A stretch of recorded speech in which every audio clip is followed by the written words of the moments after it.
Welcome to Intellicide, where we discuss who murdered intelligence and common sense.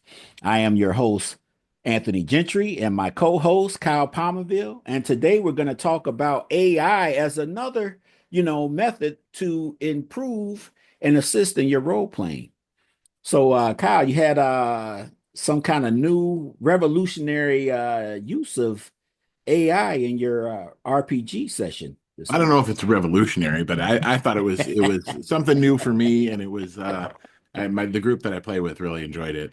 And it's funny because in our last episode we were like really critical of AI, and Uh, I think that's mostly like what we were critical of is the way it's used, right? Like Correct. we're critical Right. of the way that the current capitalists are trying to use AI Hmm. rather than the potential for the technology itself.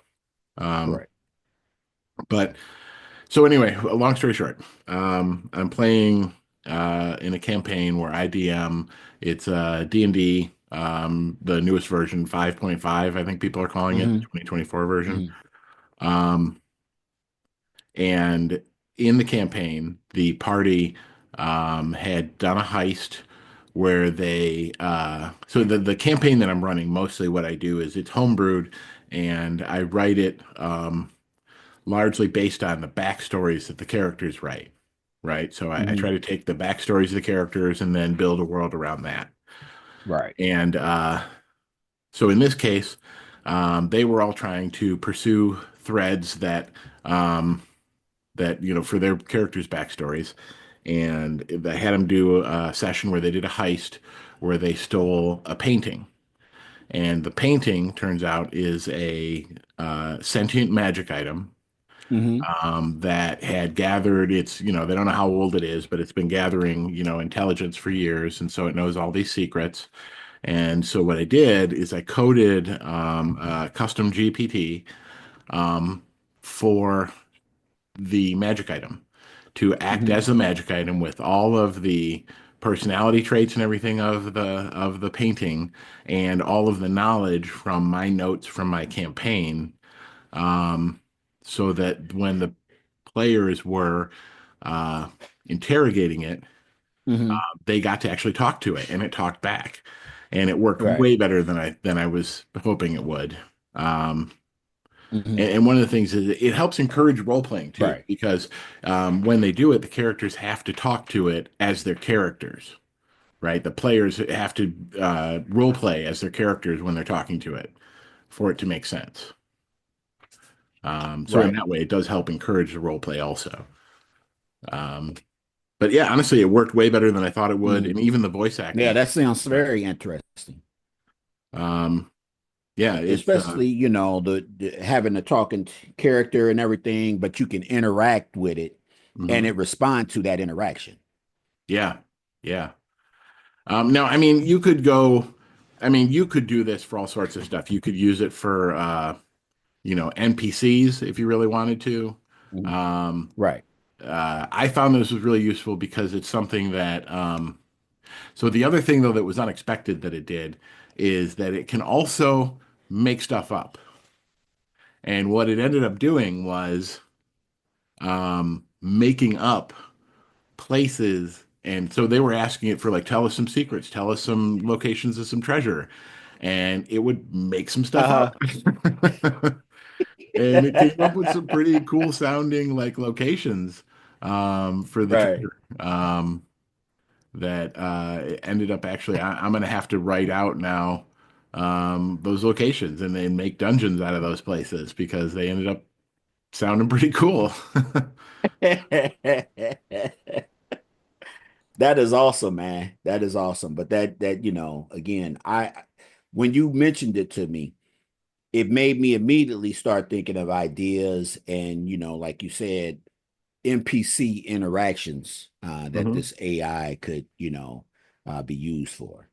I mean, so you had sent me some notes from your campaign, right? And Hmm. you were running like a zombie campaign, like a zombie Correct. apocalypse kind of campaign. And I was thinking, Yep. actually, as I was reading it, that this type of thing would be good for like the like it's a post-apocalyptic zombie like campaign, Hmm. right? So, but the players Right. find like a computer lab with an Hmm. AI running on a computer, and they get to Hmm. question the AI about what's going on around the world and in the rest of the world. And that's the kind Right. of thing that you could program the AI to know, Hmm. you know. So you could easily do that same kind of thing in your campaign. Right. Hey, like I said, when you told me about it, I said, this is very interesting. Sorry What about can that. I do to, implement it in my campaigns? And I have we talked before, whatever, and I have used it to generate NPCs, descriptions of NPCs, personalities, etc. Yeah. Um, and And I've and and it's great. yeah, I've used it before for like keeping track of the campaign and Hmm. like helping me remember like what happened in previous sessions so I don't end up doing something that's counter to Hmm. it, and coming up with new ideas for new plot points and things. I don't typically let it write everything for me because quite Hmm. frankly it doesn't make a lot of sense when you let it write Right. everything. Right. But I use it for keeping track of things and for giving me new ideas. I Hmm. think those are the best uses. And Yeah. then there was this. So I don't know. Are you if you're interested, we could test it, and I can show you kind of what it sounds like Absolutely. Let's when we let's do go this. for it. So let me bring this up here. All right. So what we'll do is just pretend you're a character in the campaign and you're questioning this Okay. painting. Um, Okay. so let me bring this up here. All right. Now it's listening. So I am a ranger with a little bit of thievery skills, and I'm looking for a treasure that I, heard about a long time Could you ago. clarify what Uh, you mean by track record?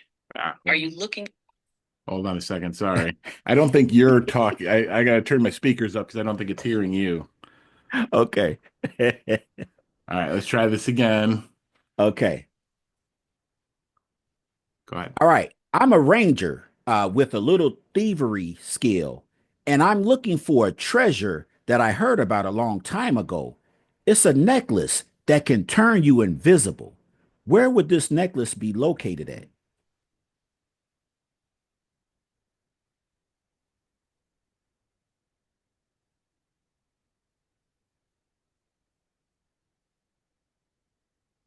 I don't think it heard you. Something about the way the Oh, speakers are, man. oh man. Tell us a Got it. look. Sounds like you're having trouble. Let's try this again, but I'll ask the same thing, right? Okay. Okay. Tell us the location of a treasure.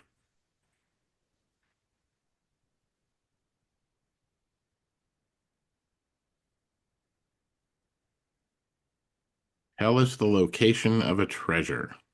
What's going on? Yeah, I don't know. Now Something, now it's not it's funny. listening. It's for some reason it's saying like it can't contact ChatGPT. Oh, dang you, Chat GPT. Tell us the location of a treasure.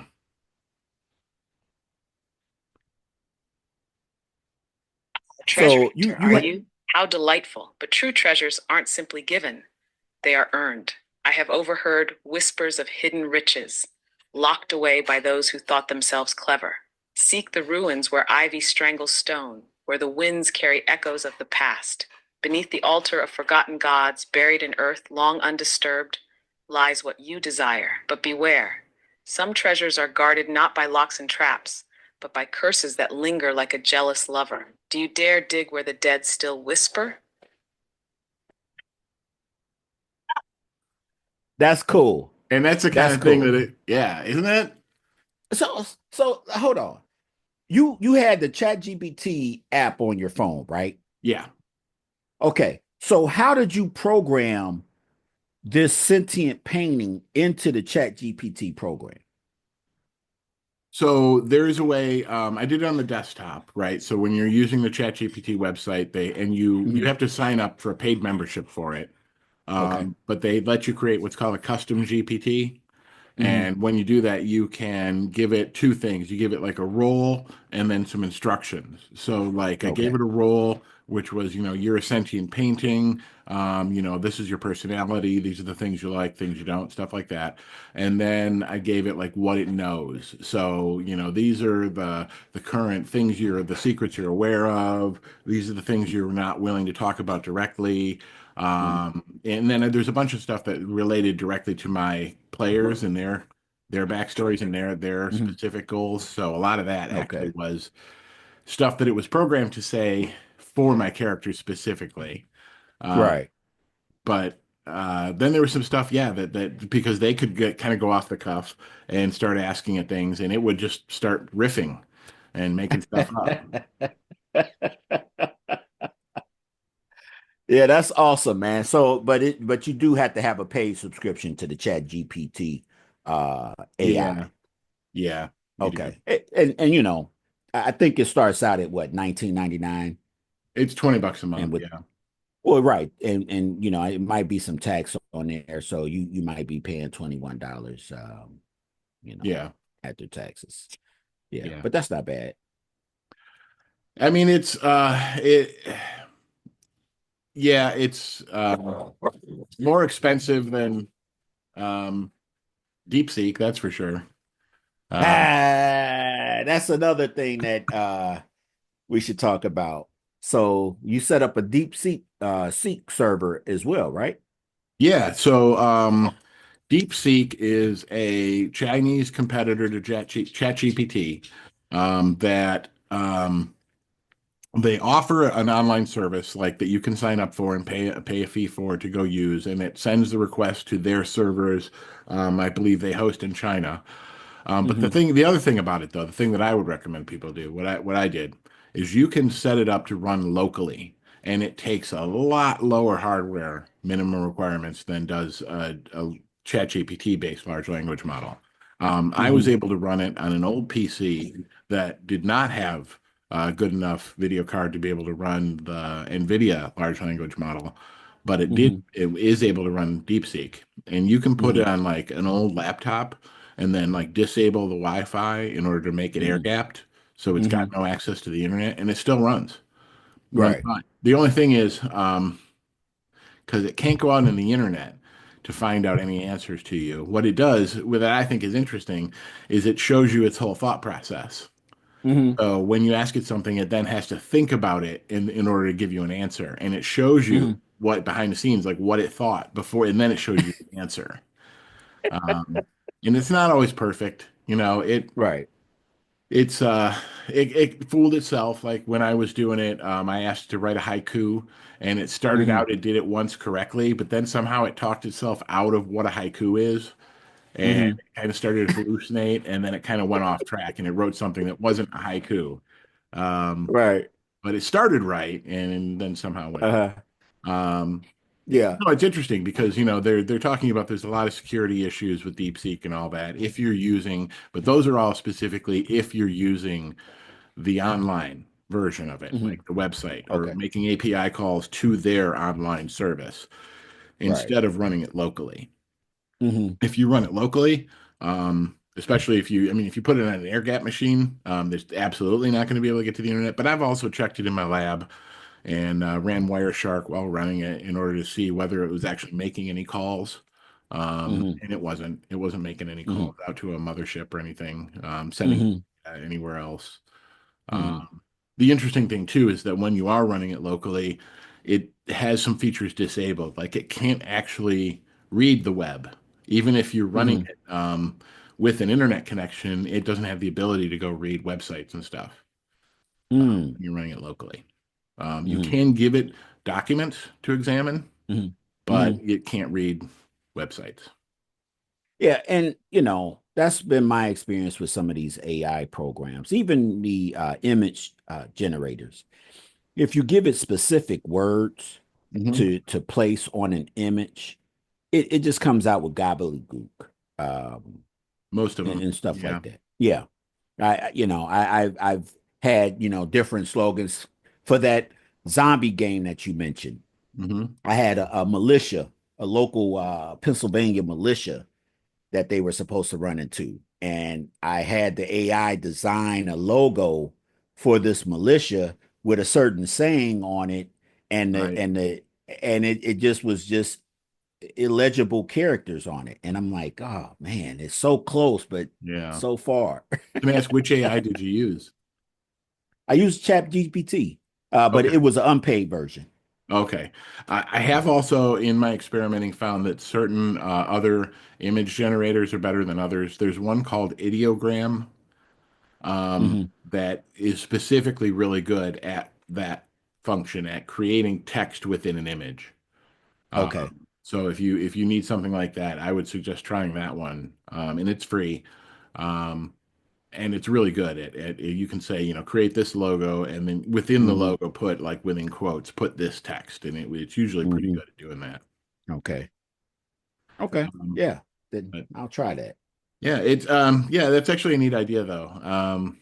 Uh, Using the AI for basically it's using the AI for a quest giver in a way. hmm Like if you're kind of like homebrewing your campaign and hmm you are kind of having trouble thinking of like the next plot line, that's kind of what I was doing after I finished using it. Is I was taking notes when the thing hmm was done talking about, like, this just gave me a ton of great ideas. Um, Right. so like you could actually use it as, I was thinking about the same kind of thing. Like you could do, I could program like a fortune teller kind of thing hmm that the players could go talk to, and then it could give the players fortunes. And then hmm if they question it, it should also give like quests, make hmm quests up to give to them or whatnot. But that would still fit within the confines of the world I've created. Right. Yeah, and you know, I homebrew all my campaigns, and I don't have any problem with people using modules. I think modules are a great tool in certain instances. They have items, locations, NPCs that you can use, but I don't want to be locked in by a module. I like the freedom that creating my own campaign gives me. The creativity, I think, is a little bit, more of my liking in that regard. But again, modules are a great tool, and I think AI with my own homebrew campaigns, it has presented me with like you said, if I take the PCs in a certain direction and then I have a stumbling block, what to do next. AI has helped me, Yeah, crossing that hurdle and giving me prompts or whatever on what could happen next. yeah, yeah. It's a fun tool. Um, Yes, it is. So, another impromptu thing that we can do right now, if you want, because it just so happens that as we're recording, I had a package arrive, and Okay. uh, it is the new 2025 Monster Manual 2024. Uh-huh.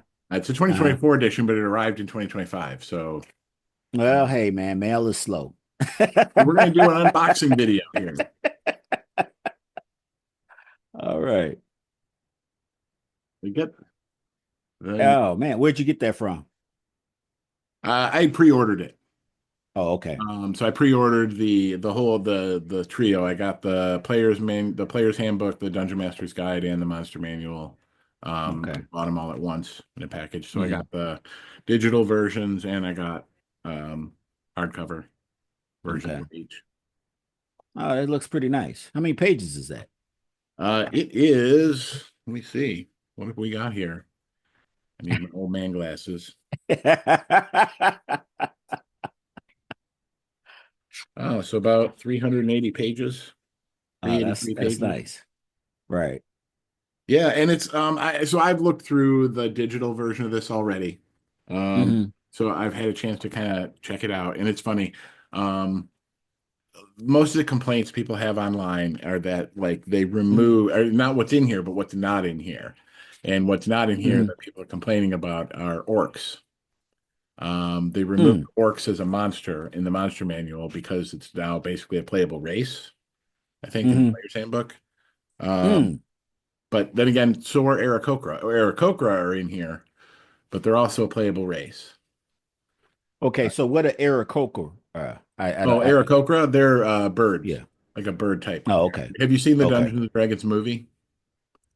Yes. You know, Yarnathan, Hmm. the bird character that they jump out the window Okay. with, that's an Aarakocra. Hmm.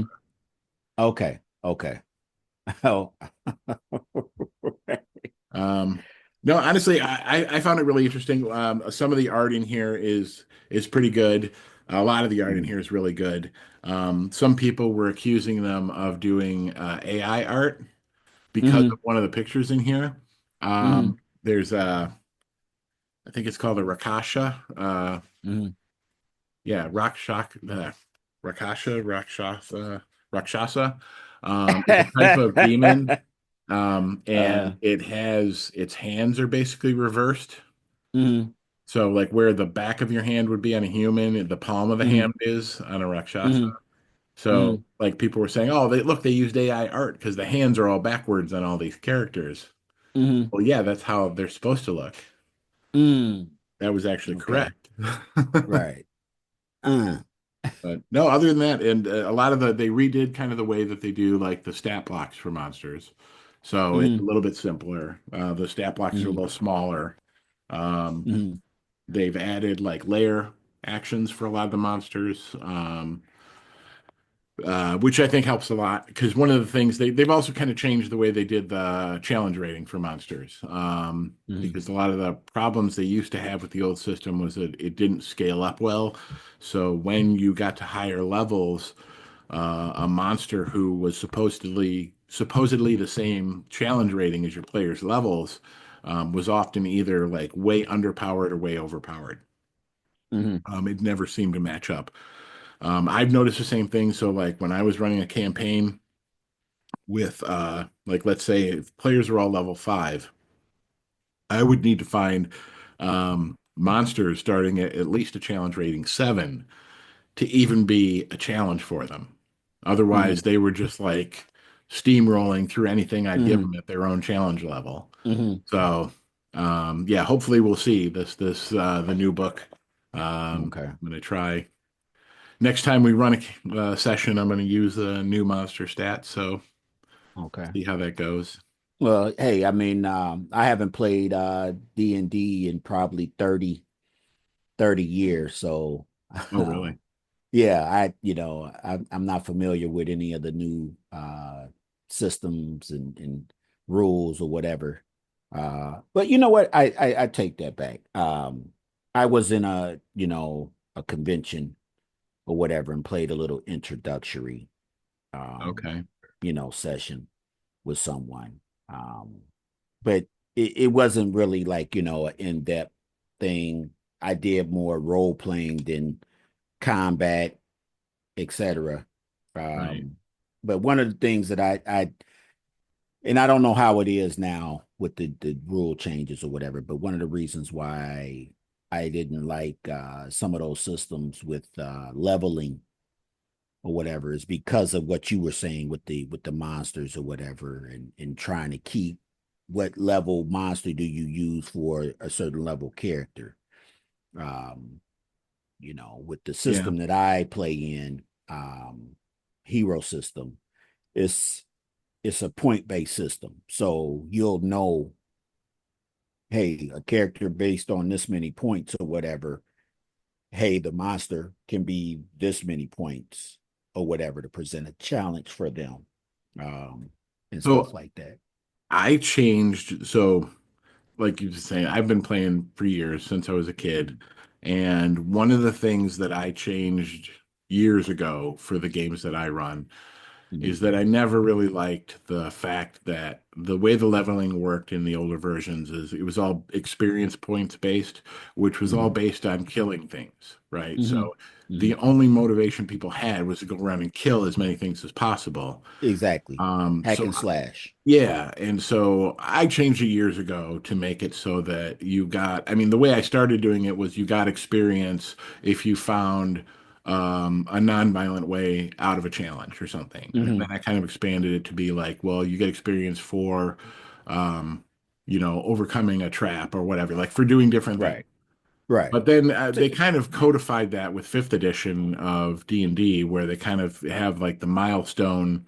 Um, Instead of doing experience points based advancement, you do milestone advancement, where you say, okay, well, your character overcomes these, and it's all becomes story based, right? Like your character right. gets this far in the story, they get Hmm. to this level. And so that I kind of enjoy that because now it keeps the characters in pace with the way the story and the challenge is supposed to progress throughout the story. And this falls in line with a little bit of some of the challenges that I talked to you about with my current group and their hack and slash mentality and not wanting to role play. Um, one of the player characters, he walks into a bar and he says, "I want to seduce this lady," and picks up dice. And I'm like, so you don't say anything. You're not giving me anything to like actually role play that out. You just say, "Hey, yeah, I want to seduce this lady," and you're ready to roll some dice. And that kind of mentality, Let's hear the seduction. Yeah. right? And so that kind of mentality was it was prevalent in a lot of early D&D campaigns because if you think about it, D&D back in the day, and I remember when, I first started playing it in junior high school. And every session would start out, you're in a bar or a tavern. Right. And okay, somebody Are comes there in and any says, girls in the "Hey, tavern? or stuff like that." But then some, it would, you overhear someone talking about troubles here or a dungeon or a treasure here, and Right. then you just get with the other people in the tavern and go, on a fetch quest. Right. That and so it was like, okay, there's no true character development. There's no true, interacting with NPCs really other than that introductory part. Yeah. And I'm like, as you get older, you're left questioning, like, hey, I want to have an interaction with these other PCs. Who are you? Where do you come from? Yeah. You know, Yeah. I found like you were saying about the lack of role playing that it's so not everybody enjoys the same things in a game, right? Like some right, people really only enjoy the combat, and that's fine. right. Mhm. But in order to encourage some people to role play, what I'll do in a situation like that, like you're saying, is if they approach it with like their success is going to depend upon how they approach it, right? Like if they come Mhm. at it and they role play it and they actually act like their character and they give me like the pickup line they're going to use, Right, then I will maybe even give them advantage if it's a good line. But if they come to me and just do right, like what your character said, oh, I'm going to try to seduce them, and they pick up the dice and roll, I say, okay, do it with a disadvantage because right, you right, don't have anything prepared. So yeah, right. Yeah, so it sets the incentive up for them to think about how they might right, play it. right. Now, not everybody will, because there are people Yeah, who just won't do it, and yeah. They're uh, just there for the combat. And yeah, again, combat is a part of role playing, but the name to me indicates exactly what this activity is. You're playing a role, yeah, and no one likes to go and, hey, and it harkens back to our conversations about comic books today. It's one big event to one big event. There's very little, non-action scenes in comics now. It's all literally just, hey, we're fighting, villain X or, opposing this big event. that's going on where, hey, in the past, you'd have a whole comic book and it was about Peter Parker taking Aunt May to the doctor or to the bank. Right. Uh, yeah. And so in that spirit, I've done sessions before when I was running where I didn't have anything prepared. And so the Hmm. whole session was the players doing a shopping trip. Hmm. Right? Like you go to the market and I'll have like 4 or 5 vendors Hmm. and that they'll visit and like they might run into like an event like Hmm. they witness shoplifting or like they come across like there's a public execution going on or something like that like so there's like it's really nothing going on that day. It's not really they're not doing a quest or anything. They're just like in town doing shopping, but you can have enough Right. stuff in it to take a whole session worth of time. And I personally, because I like to mess with my players, it's a great way to Mhm. introduce things like cursed items and stuff like that. Right. Right. You know, Yeah. that shifty, salesman with the seedy Uh, store who, right. told you that really cheap magic item. Right. Well, Yeah. Yeah. And it's one of those challenges or whatever. Like, how do you get people to, actually role play?